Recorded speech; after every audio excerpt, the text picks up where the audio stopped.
And we begin with breaking news. Dr. Williamhusel has been acquitted. Jurors found him not guilty on all 14 counts of murder that he had been charged with. The verdict was delivered about an hour and a half ago. Matthew Perchik is joining us live from the Franklin County Courthouse with the very latest. Matthew?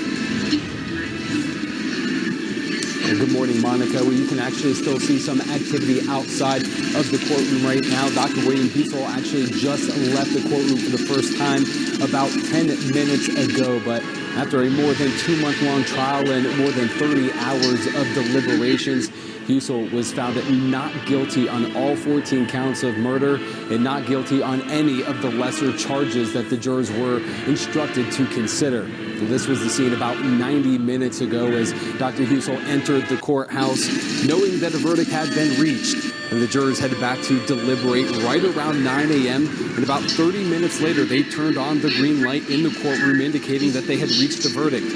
Now, as we reported, Husel was charged with 14 counts of murder, accused of ordering lethal doses of fentanyl and other drugs for his patients.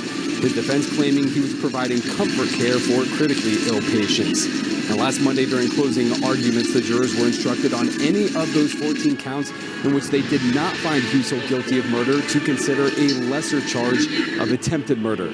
And the verdict was certainly an emotional moment for parties on both sides.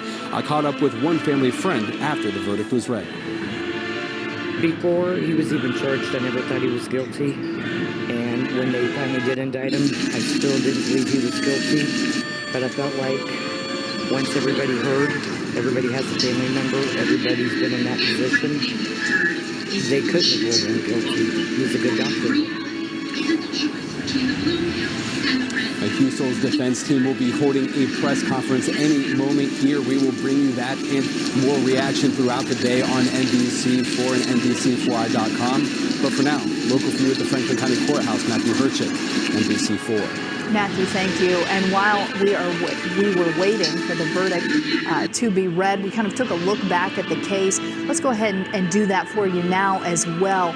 You know, we've been following this for more than 3 years. Dr. Williamhusel worked the overnight shift in the intensive care unit at the now-closed Mount Carmel West Hospital. He's accused of ordering lethal doses of fentanyl or fentanyl and other drugs for 14 patients around the time that their ventilator was removed, and that was in between 2015 and 2018. Those were the charges that he was facing in this trial that started on February 14th, charged with 14 counts of murders. Jurors were also instructed that if they found him not guilty of murder, that they were to consider lesser charges of attempted murder.